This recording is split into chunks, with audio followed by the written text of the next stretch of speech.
Hello and welcome to EdTechTalk's discussion of Dave's new book, Learning in a Time of Abundance. Woot This woot. week we are discussing Chapter 1, Change Has Never Been a Bargain. I am Jeff Lebo in Busan, Korea. My name Dave is Jeff. Cormier. Oh, I think I'm next. He's out of practice. I'm sorry. Sorry. Although it was kind of an introduction when you said that. But my name is Jennifer Madrill in Laval, Wisconsin.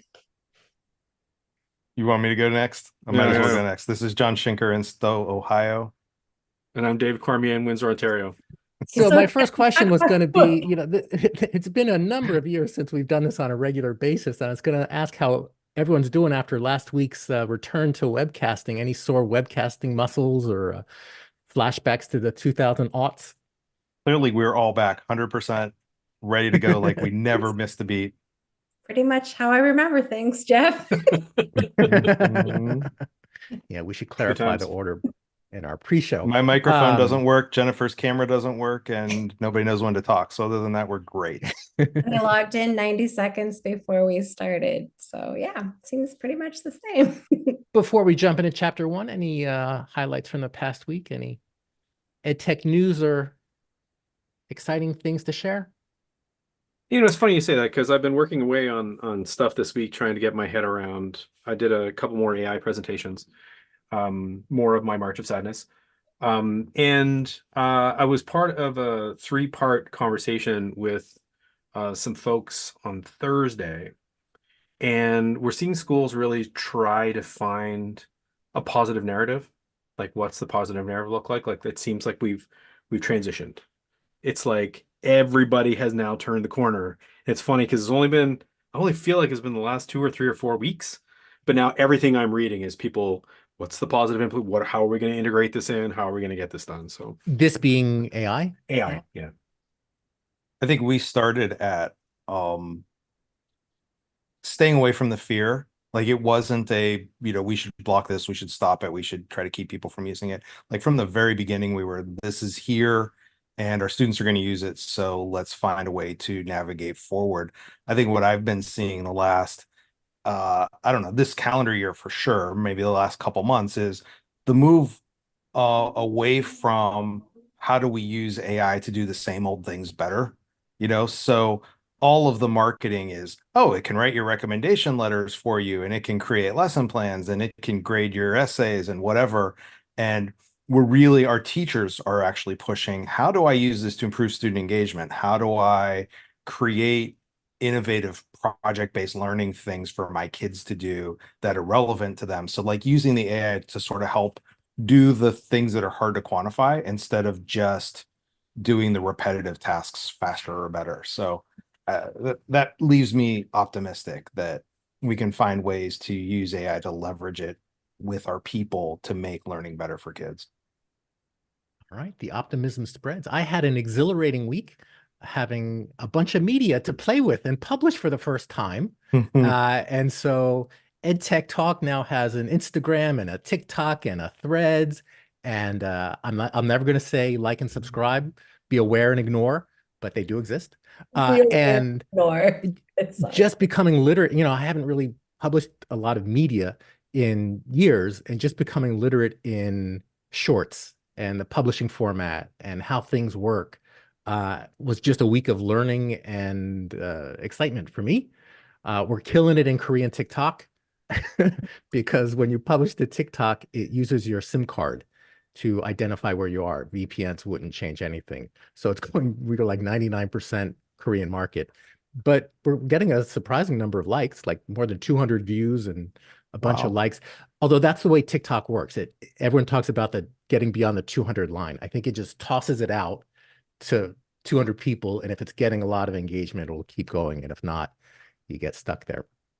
And my project for this week is going to be getting up to speed with modern podcasting. Oh, how I miss FeedBurner. It did pop up in my feed because, I'm still subscribed. And then it did. Yeah. And then it wouldn't play the episodes. So an error occurred. Try watching this video on youtube.com or enabled JavaScript, which is odd because so I've got some work to do this week. Feed app, but it's there, which is cool. Well, this is such a perfect segue to our conversation tonight. You'd almost think that Dave had thought about these things before he started writing his book and been thinking about them for years. But should we hop in? Should we hop in? Or do you have anyone else? Let's.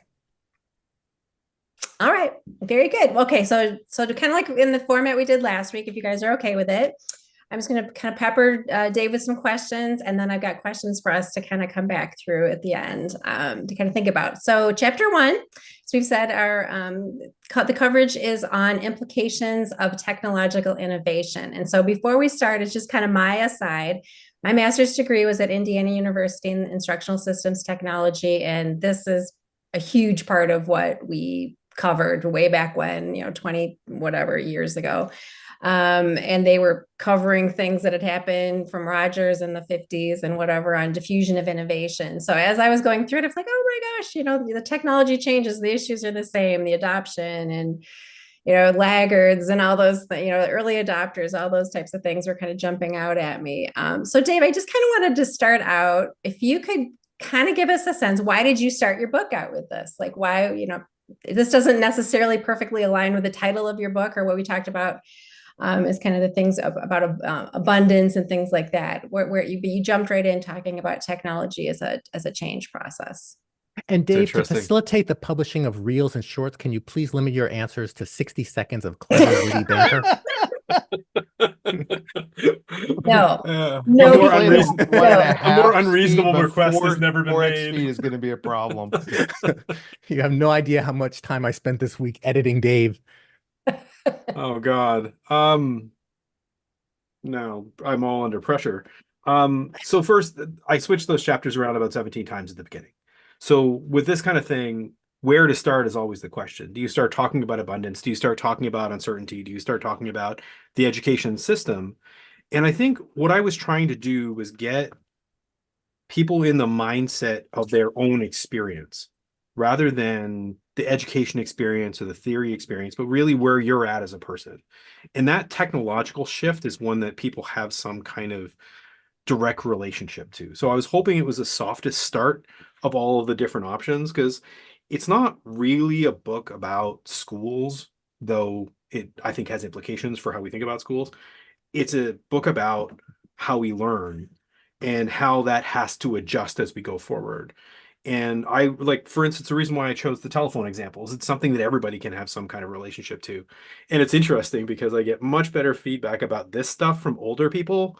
And I think it's because they've seen more of the transition. So the people who have talked to me about this book who are in their 70s are all like, and I remember having this argument with somebody about how we were supposed to use answering machines. And then I remember the first time that I was on a call with Jimmy, and you get the whole story starts to blow up, right?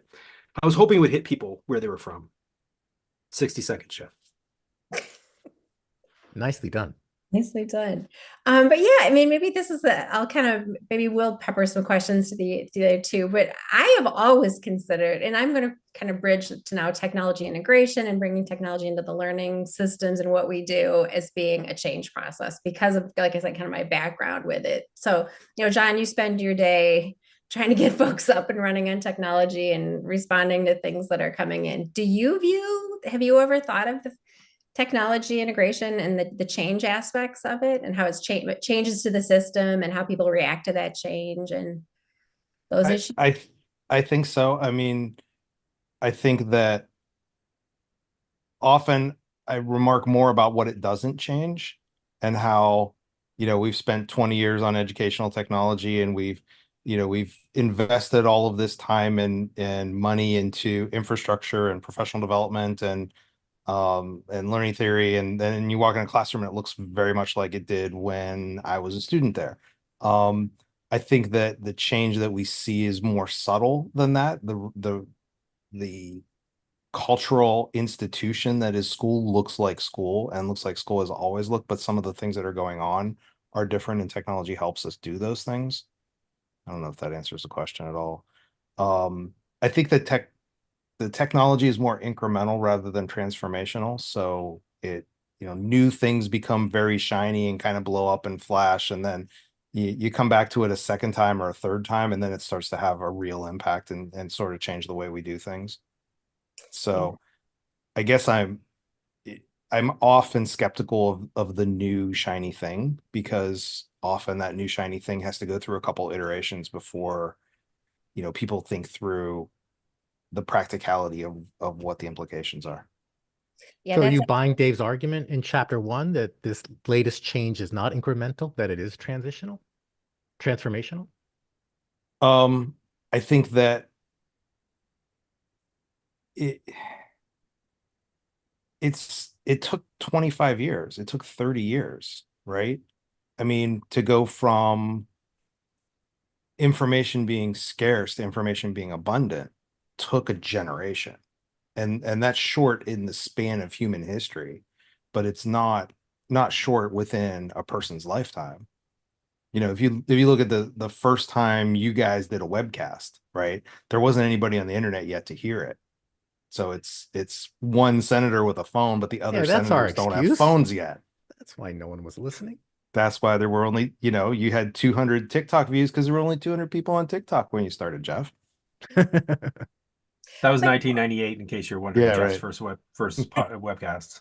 I think though, yeah, and you're hitting on something that's I think we could spend a lot of time talking about, and it is kind of my next question was this difference between incremental change and transformational change, and the way you described it in the book. You can correct me if I'm paraphrasing incorrectly here, but basically that incremental change is just doing something, it's replacing something. Like we're not necessarily doing something that is significantly different. It has a significant impact in our lives. So I think kind of our first conversation was, AI is now having the opportunity potentially to do something we've never been able to do. Maybe it'd be kind of interesting to kind of dissect that statement, because maybe we can find ways it was, but like really when you think of our webcasting and what we were doing before, we were kind of sort of replicating the radio and finding a new way to reach people, and maybe there was some degree of interaction with your audience that was a little bit different. But kind of what are your thoughts on that, Dave? Because clearly you made a big distinction talking about incremental transformational and trying to set the boundaries on what the two are. So you kind of want to riff on that a little bit. For sure. I agree with John. I don't think it's been transformational in schools, because in schools, what you have is a gigantic, stable, resilient curriculum that a bunch of technology has been pushed up against. Right. So I don't think it's been transformational in the places that I've seen it. There are certainly things that happen in schools. There are some people who are doing transformational work with specific technologies at specific times in schools. But broadly speaking, no, it's not true. It's transforming the system, because the system comes through a giant bureaucratic load and takes a long time to do anything. For me, the transformation has happened in our lives, not in the school, but the way that we learn outside of the school. So if you take, I keep thinking of the little old Italian lady I never had the courage to ask about her cooking, who lived around the corner from me down the street here, who um, obviously cooked for the people in her like area, would come outside with food, and there's this whole thing that I could see, and she would have been my only access to whatever it is she was cooking 30 years ago. Like that ability to access information outside of the place that you grew up was go to a bookstore and try to find a random book about it, maybe, right? That access is something that changed, and I'll disagree with John on this point. It hasn't taken 25 years. I think it took me 25 years to figure out what I was trying to say, which makes me dumb, but I don't think it's like magically just started now. I think that as soon as you've got that sort of availability of the internet, once it crosses that 50% range inside of a society, where people are no longer beholden to their neighbors for information, where they're no longer um, constrained by their community. So, like, Jeff, I'd love to hear from your perspective what it's like for someone to have moved to Korea when you did, and what it's like for someone to move there now. Like, to me, that's the difference. And I can talk about, oh my goodness, it has changed so much in A, B, and C way. Someone who's moved here 10 years ago would say the same thing. Oh my God, it's changed so much from their perspective. Um, But I from an tend to information think, gathering perspective, like the way you had to find information, I got there in 98 and you're like 2 years before, I think. yeah, 95. 95.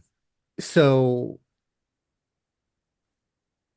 yeah, I mean, but well, that's true. You know, living as an expat, I had no access to my home country's media and news, and that was much more challenging. And the internet, you know, I could go to the old CNN.com or whatever and watch the page slowly load. Now I watch whatever I want, pretty much the same stuff I'd be watching if I was living in the States. I get the media from everywhere. Where I am does not affect the media that I consume or the information I am exposed to. How did you teach yourself to read Korean? I got a book and spent about 3 hours. It's actually really easy. King Sejong It's did a only great 26 job. characters, 24 characters. But it's all that sort of difference in how you would accrue information. I remember showing up in a, I won't give you guys the region in Busan, but it's a random area in Busan, and not having a map and not having any idea what anything said and not having any idea where to go and having no pathway to find that out. So basically I had to walk from store to store, walk into the store to find out what kind of store it was, and then and slowly find a place that I later found out was probably not a place I should have stayed. But now you would open up your phone and you would find the places that will take the hotels in the nearby age. You'd find the restaurants, you'd find the reviews, you'd find all those things for Or you wherever hold you up the ended up. phone and point at the sign and it translates it in real time and tells you what it, yeah. So the point here is that daily life has been transformed by prevalence of the internet, Mhm. but that school systems have not been transformed. That's the position I would take up, yeah. And Yeah, I and I think that the way that we learn has not adjusted to the way that we learn in everyday life. You Right. And should write a that's book about that's that. good idea. But I think that's where it ties back to what I was saying with my tie-in to like Rogers and diffusion of innovation. There are huge obstacles and barriers within the system that are pushing up against it. And so, some of the things that hopefully we'll get some time to talk about are like the implications of change. There's like positive implications, then the negative. And so certainly when I started my semester this year at UVA, we had our first session on academic integrity issues around AI. And so those types of issues, those potential negative consequences are kind of within the system working to say we're going to ban it because we're so scared of it and we're not going to even explore the positives. And so I think that's where some of those kind of like systemic issues and diffusion of innovation to me are so interesting. It's like change the technology, change the issue, whether it's incremental or transformational. I think that gets to the heart of what John was saying and what you were responding Is to. is that fear or is it just skepticism? I think that's just the cool part to explore because there's some people who are just like, look at our like over the years, the web heads or whatever. Like some people see that change as a potential and they just run with it. They're the pioneering spirits and then they run with it. And so we were saying 20 years ago that Web 2.0 was going to take over schools and, it would be all kids would be on Twitter. Well, we could It tell you did. We just don't call it Web 2.0 anymore. that and we Yeah. don't let them go on the internet, right? We wouldn't let them go on. So yeah, so those are some of the questions I have that follow is like, I think it's kind of cool now with our benefit of hindsight, looking back 20 years, how have we adjusted and how have we adapted to change over the years and what can we draw from that as we now look at AI and other who knows what else is on the horizon. But yeah, so Dave, did you have any comments or like your distinction between incremental and transformational? Is that kind of where you wanted to leave it, or do you have anything else that we didn't cover on that? Like how you make that distinction? I think just one comment on one of the things that you said, I think inertia is the biggest piece of this. I'm Giant sorry. systems, it's What? inertia. Oh, okay. Giant systems just don't move. I don't think that people are pardon the expression, at the chalk face are resistant overall. Some of them are. But if you ask a teacher about changing curriculum, they'll go, I need to do assessments, right? And they're like, well, what do you mean? Well, we've got like standardized testing is coming up. So like, I need to get this stuff done. So like, I appreciate what you're saying, but if I don't grade this, the students aren't going to do the work. And if they don't do the work, they're not going to be ready for their test. If they're not ready for their test, then when they get to high school, they're not going to be ready for the tests. And then if they don't do that in high school, then when they get to university, they're not going to be ready for those big size classrooms to be able to succeed. and we're not going to be able to have any doctors. There's going to be no doctors anywhere in the world. Like literally, that's the conversation as it goes. And then you say, but, and they're like, no, I totally agree with you. I just like, what would I do? Right? There's a giant system, and the things we're talking about are transformational, which the system can't handle. It doesn't do transformational. It only does incremental. Does that And blanket and statement apply to all education systems? I mean, certainly there are pockets of systems that might have been transformed, be it IB schools or Montessori or some alternative schools or teachers within schools that are adapting it. they'd be the exception that proves the rule, is what I would say. We have so many more people in traditional school systems. So you take Emilio Reggio, or you take Montessori, or like there's a half a dozen schools I've talked to over the last couple of years who are like trying to make technology schools, or trying to make those kinds of schools. And what you see what happens to them is they do transformational things, right? And then the parents stop paying them because they have an expectation of what they want and they're not getting it. And then slowly they become like traditional schools again. right. Because at the end of the day, And all of those schools you talked about are paid for by parents, and parents want the thing that they got before. And Martin Is it the Weller thing they points got out that before? that's why the Hmm. institutions survive. That's why universities are 400 years old, and there isn't any site you're using on the internet that's more than 20 years old. All the stuff that you started out using doesn't exist anymore. Like nobody's going to, I mean, they exist, I guess. Yahoo still exists, eBay still exists, but you're not going to GeoCities to set up a website anymore. The technology industry innovates quickly and burns out quickly. The educational institutions are the opposite of that. They innovate very slowly, but then they have the resilience to last for centuries. Isn't aren't the parental preferences based on outcomes and desired goals, be it getting into a good university or getting a good job, or dare I say it, becoming a well-rounded human being? And if the current system isn't achieving that, and some alternative system is, aren't they going to prefer that? No, I don't think so, Jeff. I mean, are there parents who understand the system deeply enough to understand the relationship between how their kid does in high school and how they get into university? Sure. Broadly speaking, though, high grades good, right?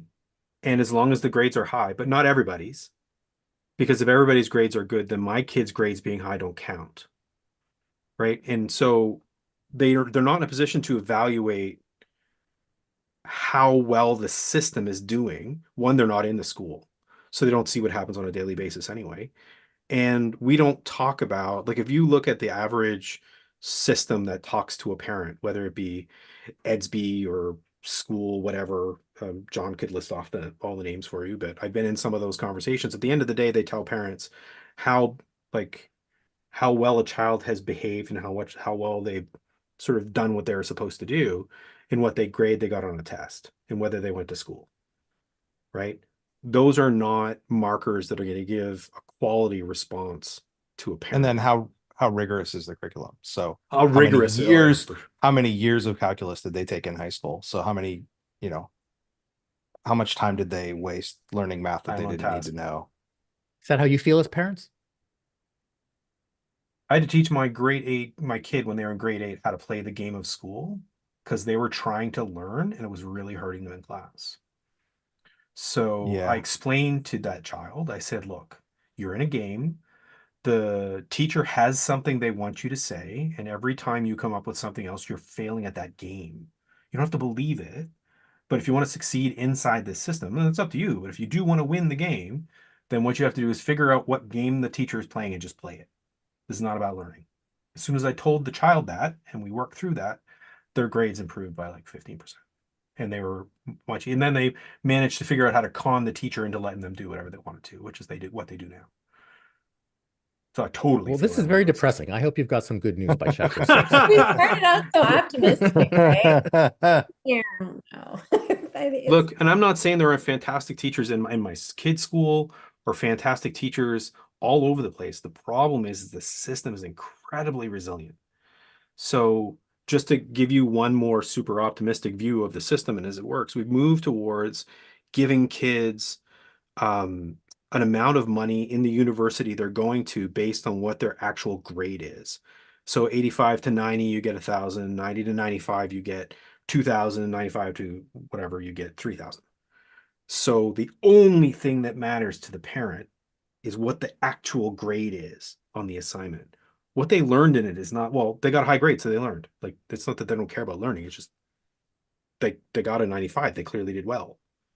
So increasingly, we're shoving ourselves into that sort of quantitative approach to learning that increasingly forces you towards the opposite of what we're talking about here, right? The opposite of sort of exploratory or trying to understand the complexity of a system, or when we move down a few chapters, uncertainty, all those things.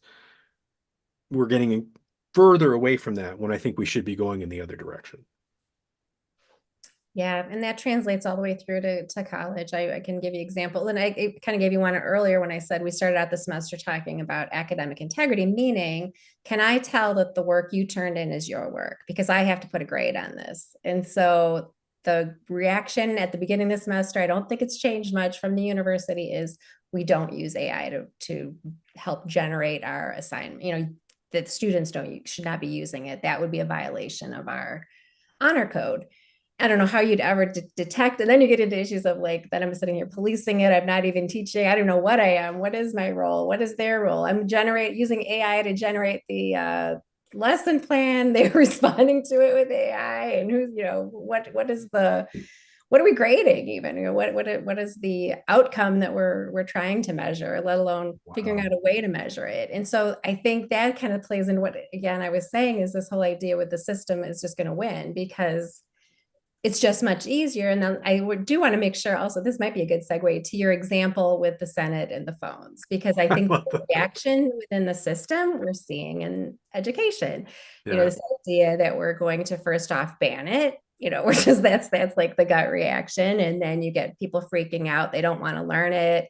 You've got even, like I was saying before, pioneers that are running out and trying it. And then they're kind of seeding the knowledge to those that are the early adopters and things like that. So yeah, you want to kind of tie all this into your Senate example with the phones, and then we can kind of riff on that, how it compares. Yeah. So it was one of those things I just came across when I was reading about this. This is a story from 1930 in the U.S. Senate, where one day the people who do Senate business went inside the Senate and replaced all of the pick me up and yell into it phones with a rotary dial on them. And the senators were furious because they didn't know how to. Suddenly, they were forced to be the ones operating a telephone, right? So they used to pick up a telephone and talk to an operator who was the person who actually operated the phone. And we moved that up a step so that you could actually dial person directly. There are huge advantages and disadvantages to that from a practical standpoint, but there's a bunch of like day-to-day things that they were complaining about inside of the Senate notes, like because they were trying to pass a bill to get rid of these phones. So how am I supposed to remember all these numbers? How am I supposed to, when I use two hands to use the telephone? And then it was like, I don't have enough light in my room. I can't even see the telephone, these small numbers, and I'm moving a dial and I keep calling the wrong person. And they're all things that, for those of you who don't know what a rotary phone is, please check the internet. But I'm doing this thing. And for those of us who actually remember using one of those, you could dial the wrong person. It's hard, but you could.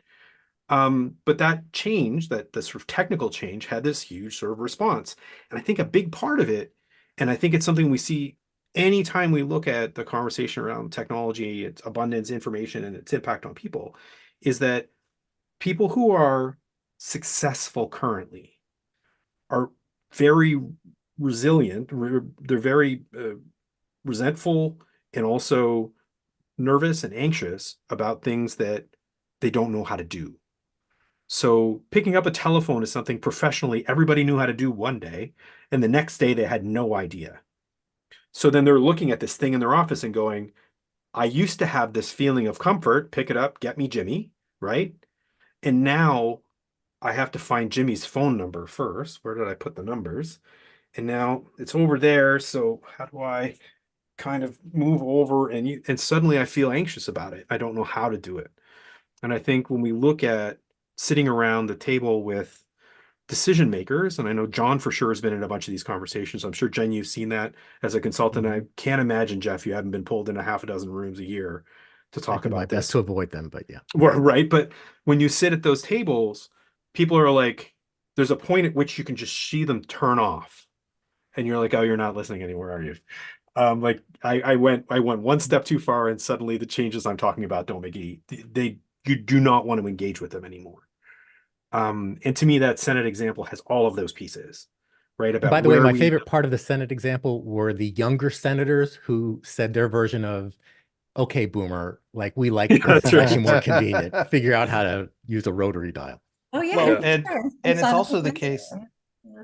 where it's very visible that they don't know how to use the phone, right? Yeah. Because everybody knows when they call the wrong number, they're going to talk to somebody that they didn't intend to. It's very embarrassing for them. And we see that all the time because the way people react to that is they make fun of the technology, right? Is my That's right. clicker going to, I can't connect to the projector. I don't understand, and they make light of how These damn complicated the machines. technology is. When my kids were in grade one, one of their projects was they grabbed a MacBook from the cart, they opened up their PowerPoint, they connected it to the projector, did their presentation, shut it all down, and went and sat down when they're 7 years old, and this was almost 20 years ago now. And but people with master's degrees and doctorates don't know how to connect the projector, and then they make fun of the technology because of that. It's the same thing. It's embarrassing to not know it. Mm-hmm. Well, yeah, and then there's fears too. I've had you were saying, Dave, like having meetings. I've had teachers flat out just say, "This is going to replace me. Why would I help promote a technology that's going to replace me?" So there's that fear as well. Yeah, for sure. Okay, so should I get into the questions I have for the group, or do we have anything else? Do you want to say anything else about the chapter that we didn't? Are there any main themes that I kind of missed? No, I mean, this is such a great, it's so fun to talk this out. So no, I feel good about it. Please continue. I Yeah, can't so imagine what's coming next though. I kind of hinted at a lot of the questions already. We have our 20-year history, which I just always love to kind of tap into because I just think the thing changes, but the issues don't for a lot of times. And so as a group, I just kind of wanted to kind of let's just bounce some ideas off each other. Where did you start 20 years ago in terms of technologies that you thought were going to, first of all, did you think anything we've ever talked about would be transformational, or did you think it would be more incremental? Some of the things that we EdTech Weekly, how did you view the things we were talking about? I think the one that blew me away the most was Rightly, the first time I saw it. The first time I saw people use it and everybody was in the document at the same time. And I was like, whoa, how is that even going to work? And for probably, I don't know, still now I do it where I'll throw 50 people into the same document just for entertainment value. I'm still entertained by it. I don't know that it's transformational. It is it's a big change, maybe not a transformational one, but it the knock-on effects of it are really interesting. Like anytime anybody sends me a doc file to work on, I get twitchy. Like, can you not share that someplace so I don't have to send back a version of it to you because I'm gonna freak out. So that kind of like it's made those different changes in the way that we work together, but not a transformational change. But I still remember the first day when I first saw it, I was like, that can't work. How did they even make that work? And then it was, how many people can we have in here? Yeah, that's right. Right. The very next step was, how do we break Let's this? break it. And I think it was 30 initially. Yeah, which was I amazing. remember it might have been 20. I remember putting enough people in to break it, like right off the bat. But yeah, that the way we collaborate, and you're right. I get twitchy too when I see someone open, a Word document or a PowerPoint or something, and it's like, I can't edit that. You And are then they gonna start have stealing to, it, and yeah, there's versions, and it's like, oh no. updated final version. Yeah. And at least for me, this is not an issue of just old people because my students have to be trained to use the Google space. Some of them are familiar with it, but some are used to sending Hangul files, which is the Korean word processing program, which only works in Korea. And you have to have that program in order to open or edit. And take some, like they still just, well, I'll send you my assignment. No, you will publish it where you're supposed to publish it so I can have access to it. And that is a Yeah. lengthy process for some. The thing that helped that in my world is in K-12 education, everybody uses Chromebooks. And once Chromebooks were available, 85% of schools was the last number I heard, and that's been a while, give a Chromebook to every kid.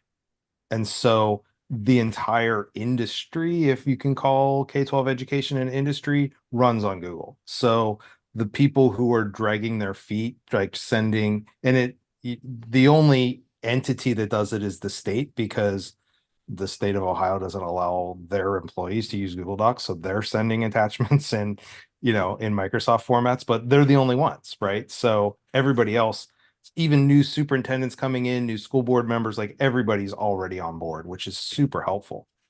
That's a change from 20 years ago, because I feel like 20 years ago, Apple was dominant in the education space. Yeah, Are I you mean, saying Google is and more so now? I am in one of 2 schools in the county that uses Apple products with every kid. Every kid gets an iPad, and every staff member has an iPad and a MacBook, and we are 100% Google. So they all use Apple devices to access the Google ecosystem, because iWorks is really flaky when you get into trying to collaborate. Yeah, So to answer my own question, I thought the whole thing was transformational, because I was sitting there as an insurance underwriter, and I took my first online class, and I was like, oh my gosh, everything is about to completely change. And that's when, Web 2.0 was just coming out. And the fact that I could talk to, I don't know, Jeff, if you were where you were, I guess you were in New Hampshire a bit, and wherever you were, Davis, Canada. I mean, I was like, this is unreal. Yeah, I can have like study groups in college, and I was able to, see my professor, but to be able to connect at a distance, and time didn't matter. I could do things, respond to a discussion board 3 hours after somebody else posted it. All those things to me just felt, this is yeah. big.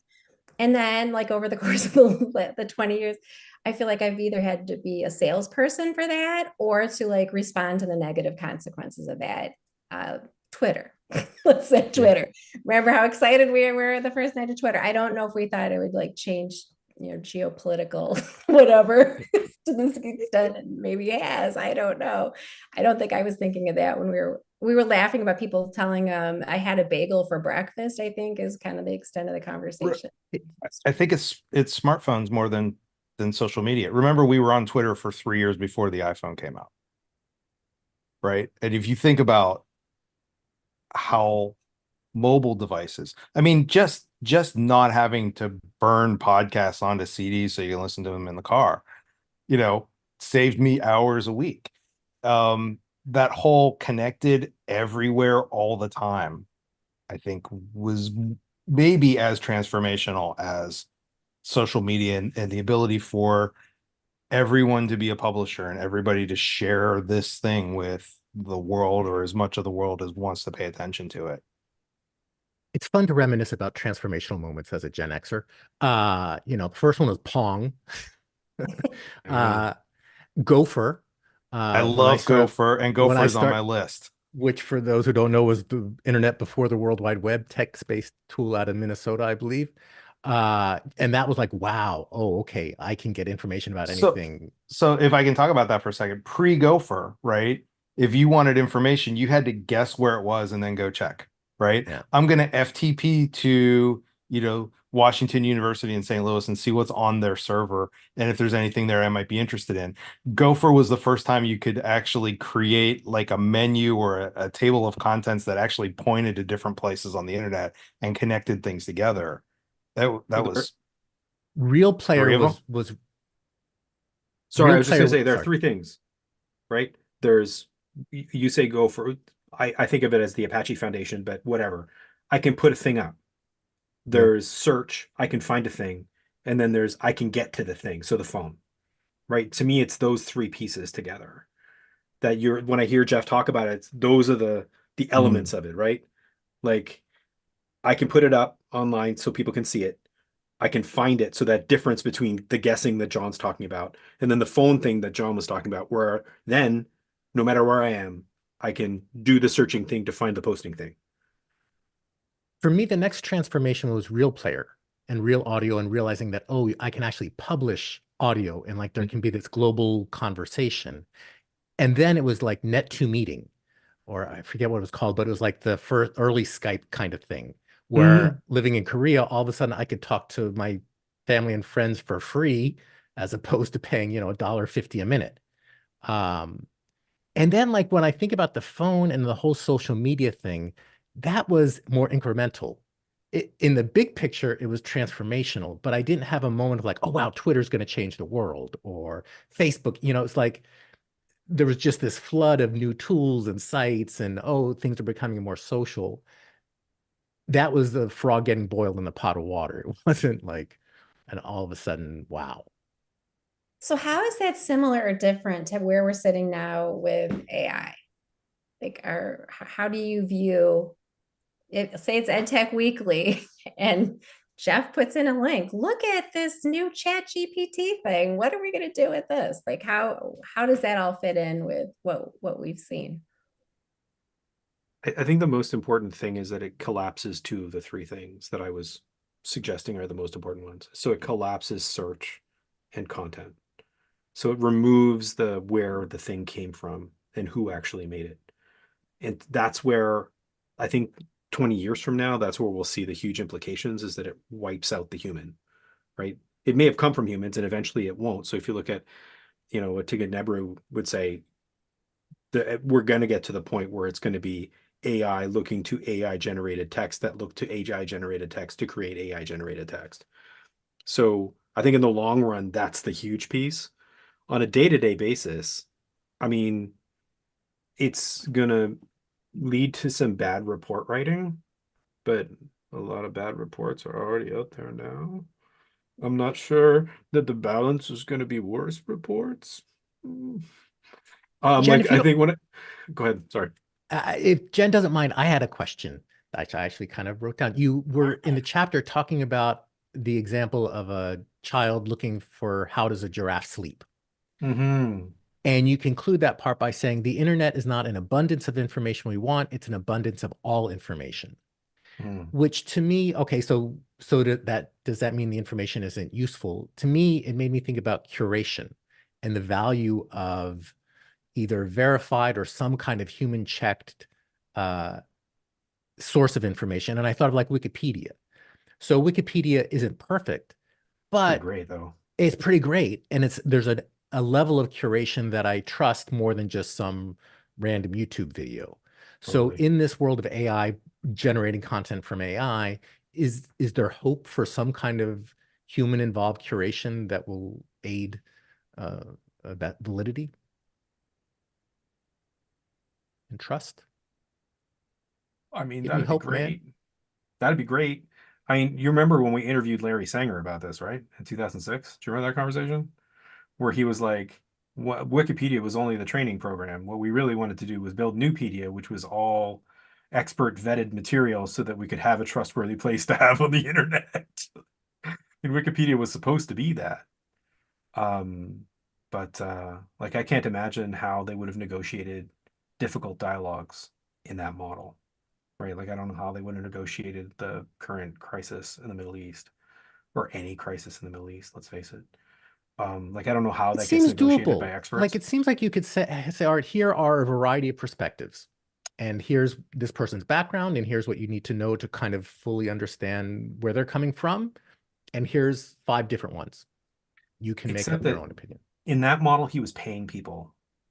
So then you have to go out and pay experts, which ends up being different than a whole community coming together with different voices. Like I think the money there makes it harder, because then somebody has to choose which experts they're going to hire, rather than everybody with a vested interest comes in and has a voice, which is what Wikipedia looks like, which I think turns out much better. I think Wikipedia is the most amazing thing the internet ever made.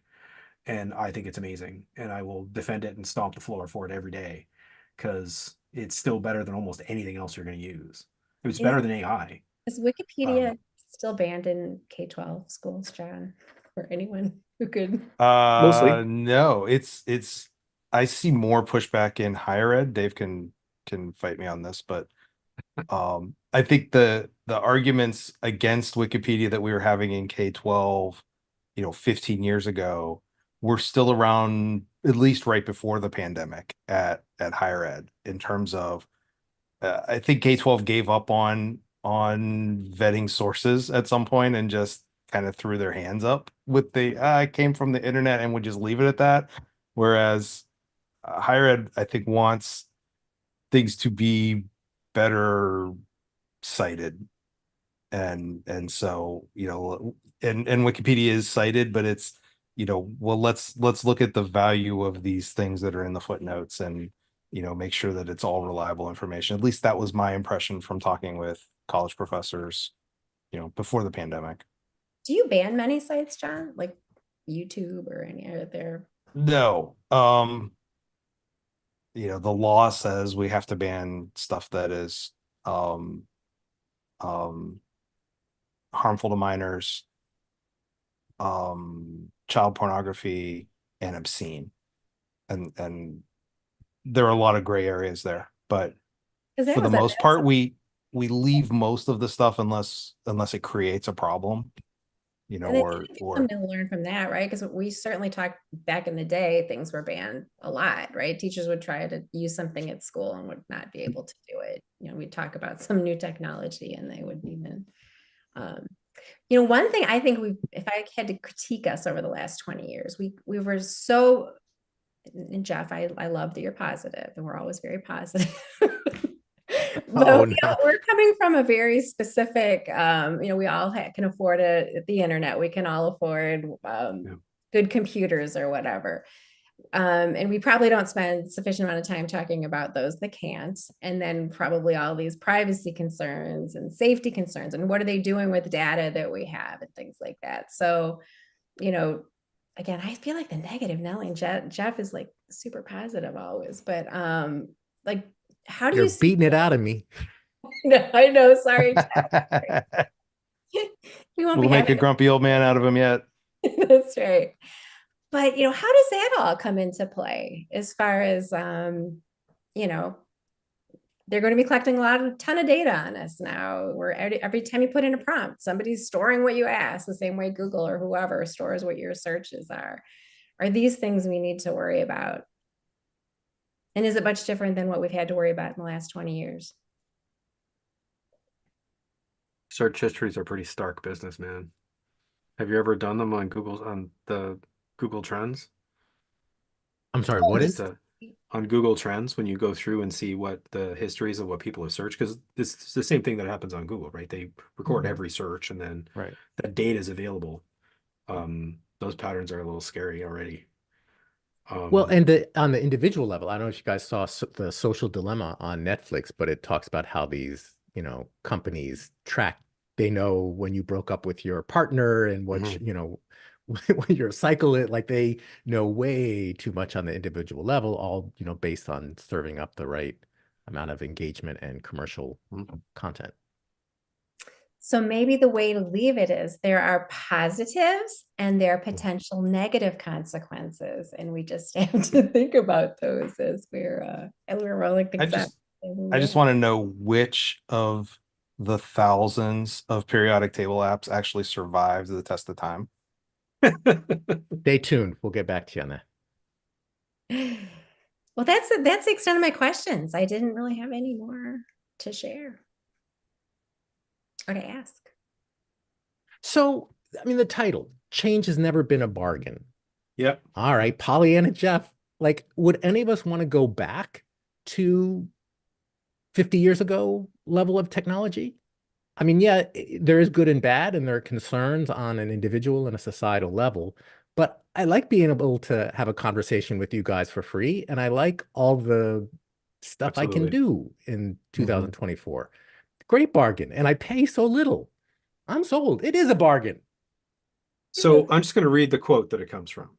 So progress has never been a bargain. You have to pay for it.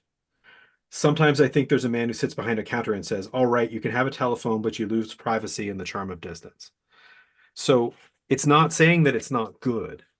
It's that it's not without challenges. That's right. You're trading one thing for another all the time. Right. So it's not that in the key there is to take a look at what we're trading. and ask ourselves, what is it that we valued about what was there before? So I'll give you an example. To me, one of the huge trade-offs is boredom. We've lost the necessity of boredom. Anybody who has, and to Jen's comments, and we should say it more often, if you have access to technology, if you've got the connectivity, if you've got those things, if you have that, you no longer ever need to be bored. And on the surface, you're like, whew, no more boredom. Certainly me at 7 years old, kicking around my backyard in northern New Brunswick would have been ecstatic about that, right? But the lack of boredom really troubles your ability to be creative, right? So if you just feed your spare time with whatever comes at you, whatever you can get, you don't have those moments of, right, you know what? I'm just going to think my way through that. Or like I tell my 18-year-old, I can't believe I'm saying that, 18-year-old, the reason you can never remember to do something is because there's never any quiet in your mind for those things to come back to you for you to remember you need to do them Did because you you're always remember constantly to do being things when you served. were 18? Definitely not. Definitely not. What I'm saying is that boredom can get filled in a variety of ways. I had the choice to fill it in a bunch of ways. I certainly got less and less productive doing that as I got older. But now, in order to be bored, you have to make the effort.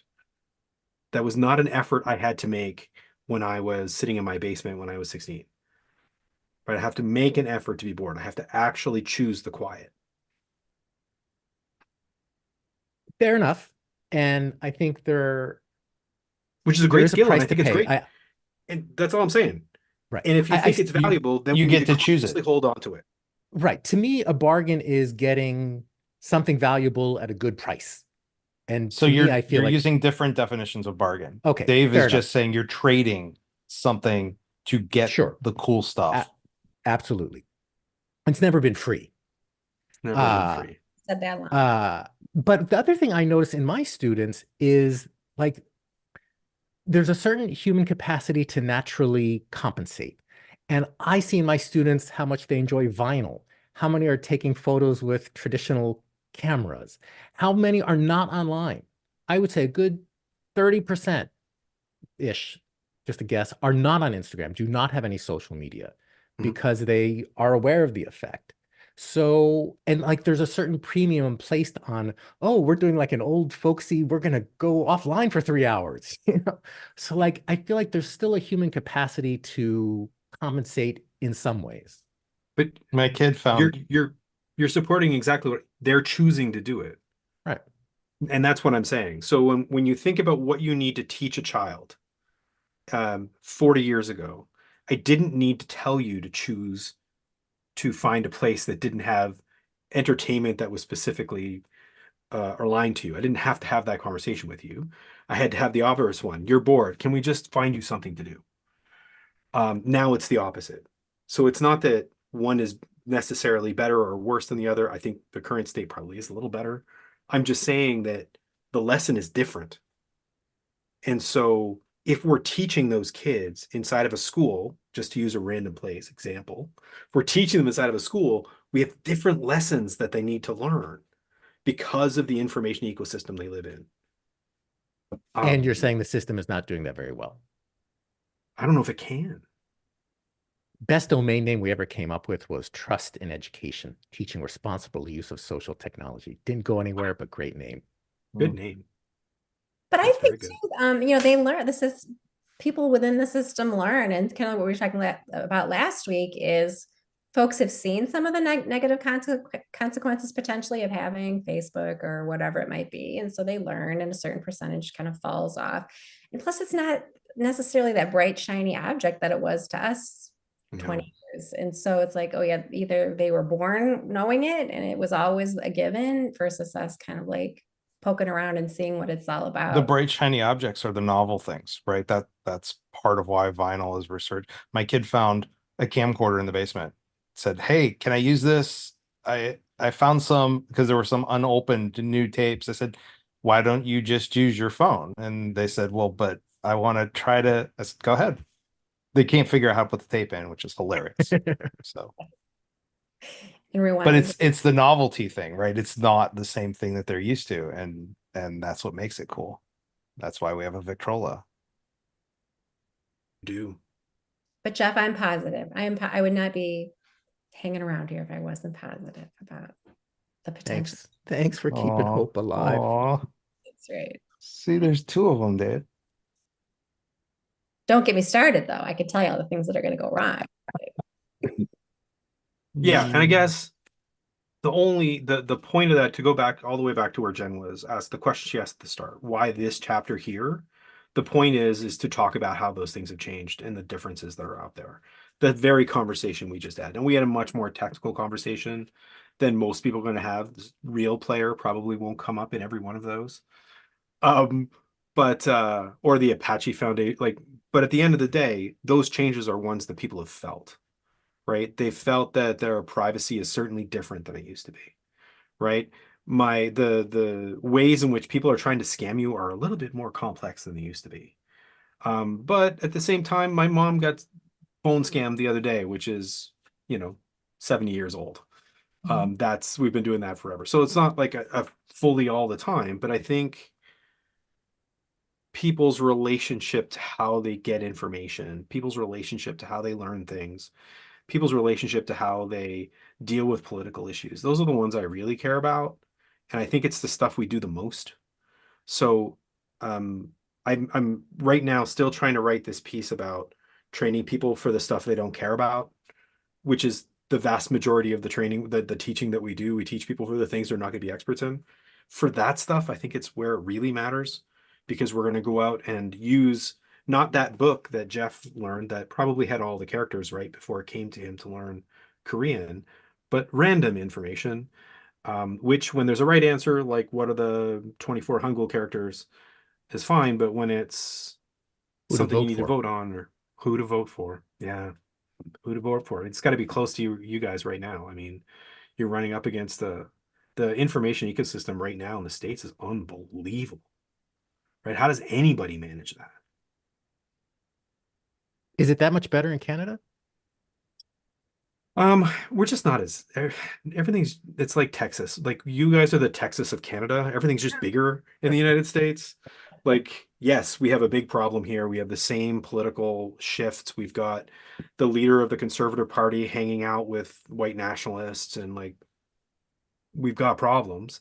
It's just not as like the with the court cases and like 24/7. Like I was on CNN today for 5 minutes and I saw a ticker tape of every word somebody was saying inside of a courtroom. Um, like we just can't manage that here. We don't have the attention span. We make our politics a reality show like no one else. That's right. That's right.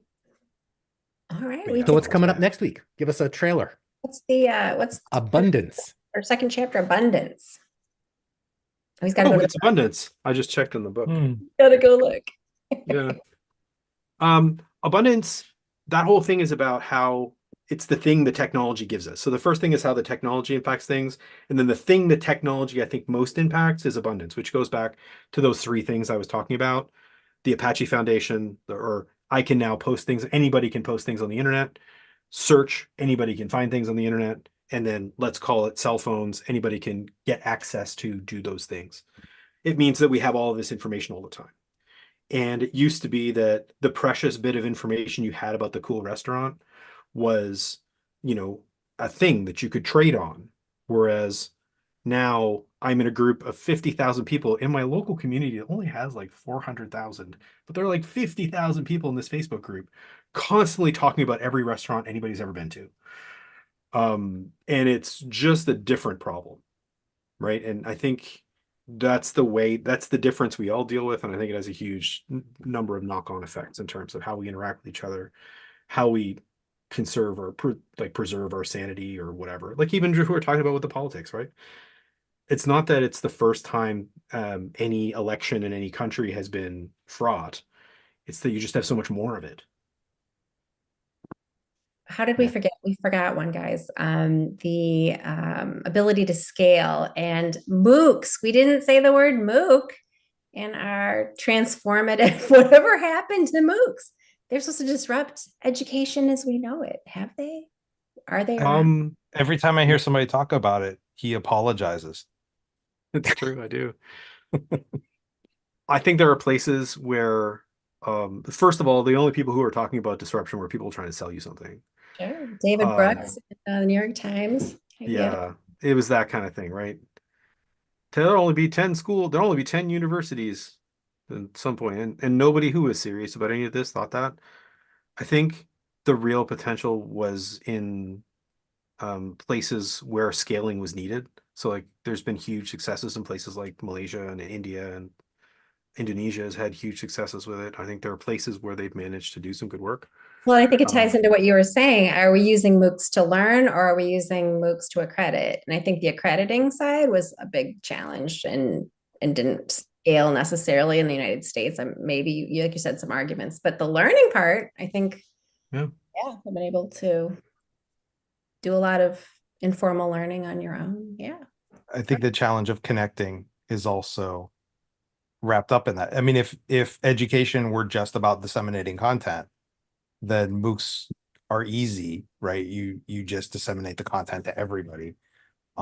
It's that, what am I doing with this? How am I reflecting on it? How am I applying it? How am I using that knowledge to create something new? That's where things get super difficult, because you need to be in a community of practice to make that happen. Nice little ball. Thank you for. All right. So tune in next week. Our conversation continues with Chapter 2, Abundance.